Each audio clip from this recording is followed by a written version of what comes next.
প্রিয় ভাই ব্রাদার, এখন আপনারা যারা 25 থেকে 30,000 টাকায় একটা পুরাতন আইফোন কিনতে চাচ্ছেন তাদের জন্য আজকে একটা বাইং গাইড হতে যাচ্ছে। আমার সামনে এখানে 3টা আইফোন আপনারা দেখতে পাচ্ছেন। একটা হলো আইফোন XR, XS Max এবং আইফোন 11। এই 3টা থেকে কোনটা কাদের জন্য বেটার হবে এবং কোনটা কারা কিনবেন সেটাই জানাবো আজকের ভিডিওতে। ভিডিও শুরুর আগে একটু বলে দিই, অনেক এমনি ফার্পেসাল হইলো, তবে একটু বলে দিচ্ছি সেটা হচ্ছে যে আপনারা যদি এই ফোন থেকে যে কোনো একটা কিনতে চান বা যে কোনো ব্র্যান্ড নিউ অথবা পুরাতন আইফোন কিনতে চান বা যে কোনো ফোনই কিনতে চান, MK মোবাইল পয়েন্টে কন্ট্যাক্ট করতে পারেন। বসুন্ধরা সিটিতে তাদের শোরুম আছে। ঢাকার বাইরে থাকলে আপনারা নিশ্চিন্তে কিনতে পারেন, তারা ফাঁকিবাজি করে না। এখনো পর্যন্ত ট্র্যাক রেকর্ড ভালো আছে। So definitely check them out. এই ভিডিও ডেসক্রিপশনে আমি বিস্তারিত দিয়ে দিচ্ছি। সো একদম প্রথমে যে ফোনটা আছে সেটা হলো আইফোন XR। এইটা 2018 সালে রিলিজ হয়েছিল। সেই হিসেব করলে এখন ভাই অনেক পুরাতন হয়ে গেছে এবং বয়সের হিসেব করলে ভাই এই ফোন তো কেনা যায় না। বাট আপনি যখন অ্যাপেল ইউজ করতে যাবেন তখন এই বাজেটে অন্য কোনো অপশন আপনার হাতে নাই। সো এই ফোনটা এখন আপনারা কিনতে পারবেন অ্যারাউন্ড, যেটা বললাম, 25,000 টাকার আশেপাশে। তবে যারা আসলে বিগিনার হিসেবে লাইক একটা আইফোন কিনতে চান, ভালো ব্যাটারি ব্যাকআপ চান, জাস্ট কথাবার্তা বলতে চান, নর্মালি একটা iOS এর এক্সপিরিয়েন্স পেতে চান, তারা ভাই এই ফোনটা কিনতে পারেন। এখানে 6.1 ইঞ্চির একটা IPS LCD ডিসপ্লে আছে, যার ভিউইং এক্সপিরিয়েন্স ফোন হিসেবে ঠিক আছে। মানে IPS প্যানেল নাম শুনলেই যে নাক শিটকাইতে হবে, HDR প্যানেল নাই সেরকম না। নর্মালি ব্যবহার করতে গেলে লাইক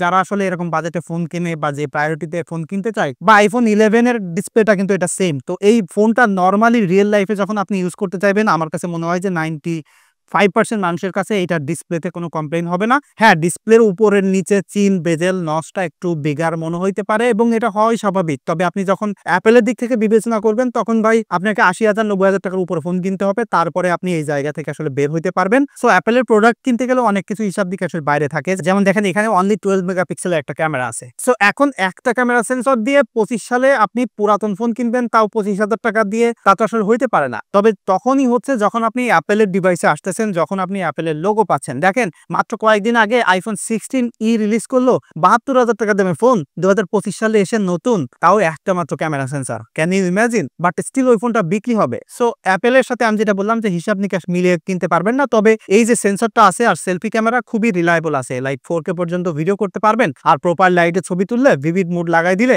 আই এম শিওর যারা আসলে আইফোন কেনে তাদের পারপাসটা সার্ভ হবে।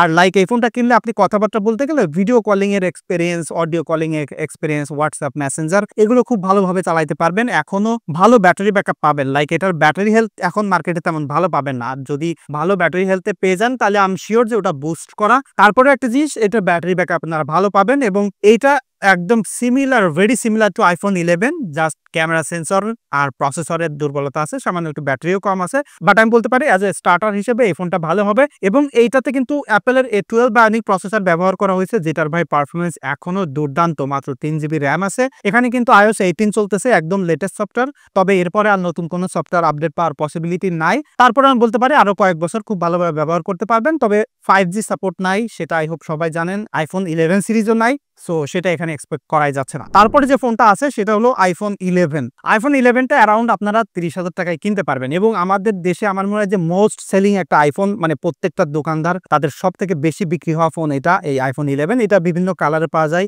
এবং এটাতে 2টা ক্যামেরা সেন্সর আছে, 12 মেগাপিক্সেল করে, আলট্রা ওয়াইড এবং মেইন সেন্সর, সেলফি ক্যামেরা, সব মিলিয়ে 4K ভিডিও করতে পারবেন। খুবই রিলায়েবল একটা ক্যামেরা সেটআপ। নরমালি ছবি তুলতে গেলে মেইন সেন্সর দিয়ে আবার নাইট মোডেও ছবি তুলতে পারবেন। আলট্রা ওয়াইডে নাইট মোড নাই, তবে reliable camera setup, video camera.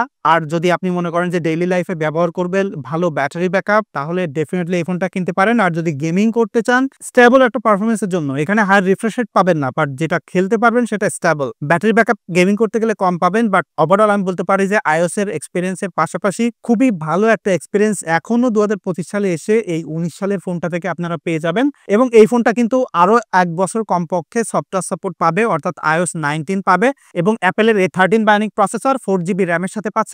So overall মিলিয়ে বলতে পারি যে একটা ব্যালেন্স প্যাকেজ। তবে পোর্ট্রেট ফটোগ্রাফির জন্য না। লাইক এখন আমরা দেখবেন যে ফোন কিনলে বা অ্যাপেলের ডিভাইস অনেকে ফটোগ্রাফির জন্য কেনে বা ভিডিওগ্রাফির জন্য কেনে, তো এটা ভিডিওগ্রাফির জন্য ভালো আছে। বাট পোর্ট্রেট ফটোগ্রাফির জন্য টেলিফটো লেন্স একটা মাস্ট হ্যাভ জিনিস, তো সেই জিনিসটা এই ফোনটাতে নাই। এই জন্য আমি আইফোন XS ম্যাক্সটাকে একদম শেষে রাখছি। লাইক যারা আসলে ফটোগ্রাফির এক্সপিরিয়েন্সটা বেটার নিতে চান, লাইক পোর্ট্রেট ফটোগ্রাফি করতে চান ব্যাকগ্রাউন্ড ব্লার করে, তাহলে ভাই আপনার এখন এই 30,000 টাকা বাজেটে আইফোন XS ম্যাক্স কেনা উচিত। আপনি যদি ফ্রেশ কন্ডিশনে পান, এই ফোনটা এখনো ভালো ব্যাটারি এক্সপিরিয়েন্স পাবেন, ভালো পারফরমেন্স পাবেন এবং মোরওভার এখানে সুপার রেটিনা ওলেড ডিসপ্লে পাচ্ছেন এবং যেটা সাইজ হলো 6.5 ইঞ্চ। অর্থাৎ যারা বিগার ডিসপ্লে পছন্দ করেন, বড় সড়ো ফোন পছন্দ করেন, তাদের জন্য এটা ভালো হবে। ডিসপ্লে অ্যামেজিং আছে এবং এখানে গেমিং করতে গেলেও ভালো এক্সপিরিয়েন্স পাবেন। যে প্রসেসরটা আছে অ্যাপেলের A12 বায়োনিক, এখনো গেমিং করার জন্য খুবই ভালো। লাইক ডেইলি লাইফে ব্যবহার করতে গেলে তো এই তিনটা ফোন থেকে কোনোটাই আপনাকে হ্যাং লাগ দেখাচ্ছে না এবং এইটা দিয়ে গেমিং করতে গেলেও আপনি ভালো এক্সপিরিয়েন্স পাবেন ফর শিওর। বিকজ প্রসেসরের পাশাপাশি আমি ডিসপ্লেটাকেও প্রায়োরিটি দিচ্ছে এবং বড় ডিসপ্লেটা আসলে বেটার হয় গেমিং করতে গেলে এবং যারা মিডিয়া কনজিউম করতে চান তাদের জন্য এটা ভালো হবে। এবং সব থেকে ভালো যে ব্যাপারটা প্রথমেই বললাম, পোর্ট্রেট তুলতে গেলে এটাতে টেলিফটো লেন্স রয়েছে 12 মেগাপিক্সেলের, যেটা আসলে গুরুত্বপূর্ণ। 2x এ পোর্ট্রেট তুলতে পারতেছেন। এখনো 18 সালের এই ফোনটা দিয়ে যদি 25 সালে আপনি প্রপার লাইটে ছবি তুলতে পারেন আর ভিভিড মুড আপনার পছন্দ হয়, তাহলে ভাই দুর্দান্ত পোর্ট্রেট এটার মাধ্যমে আপনি পাবেন। এবং যারা আসলে ভিডিওগ্রাফি করতে চান তাদের জন্য ভালো হবে। লাইক যদি আপনি টিকটক বা ফেসবুকের জন্য কন্টেন্ট ক্রিয়েট করতে চান, একটা টাইট ফোকাল লেন্থে দূর থেকে ফোনটা রেখে ট্রাইপডে রেখে ভিডিও করতে চান, ভালো একটা ব্যাকগ্রাউন্ডের কম্প্রেশন পেয়ে যাবেন, 4K ভিডিও করতে পারবেন। তবে সেলফি ক্যামেরা দিয়ে শুধু ফুল এইচডি পর্যন্ত ভিডিও করতে পারবেন। তবে যেটা বললাম, যদি ফটোগ্রাফি প্রায়োরিটি থাকে এবং ভালো ডিসপ্লে দরকার হয়, তাহলে ভাই 30,000 টাকার মধ্যে এখন আইফোন XS ম্যাক্সটা বেটার হবে। তবে এই তিনটা ফোন থেকে যেটাই কেনেন না কেন, আপনাদের একটা জিনিস কনসার্ন রাখতে হবে, ভাই এটা কিন্তু 5, 6, 7 বছরের পুরাতন ফোন। সো যেখান থেকেই কেনেন একটু ফ্রেশ কন্ডিশনে পাওয়া উচিত। তো ফ্রেশ কন্ডিশন হয়তো আপনি বাইরে থেকে দেখে বুঝবেন না, ভালো হয়তো নাও হইতে পারে। বাইরে থেকে আসলে আউটলুক দেখে আপনার কাছে মনে হচ্ছে ভালো, হয়তো ভিতরে কেরিকেসি থাকতে পারে, এটা সেটা চেঞ্জ করা থাকতে পারে, ব্যাটারি অনেক ডিগ্রেড হয়ে যাইতে পারে, অটোমেটিক ব্যাটারি আসলে এটা থেকে হয়তো বা খেয়ে যাইতে পারে। লাইক ফোন রেখে দিয়েছেন 4%, 10%, 15% করে ব্যাটারি ড্রেইন হচ্ছে। সো সেই সব ইস্যুসগুলো কিন্তু এইসব পুরাতন ফোনগুলোতে থাকে এবং সেই জন্য আসলে আপনার একটু রিলায়েবল জায়গা থেকে ফোন কেনা উচিত। যে কারণে আপনি যেখান থেকেই ফোন কেনেন একটু ট্রাস্টেড ব্র্যান্ড থেকে পুরাতন ফোনগুলো কিনবেন, তা না হলে কিন্তু ভাই সো কল্ড মারা খেয়ে যেতে পারেন।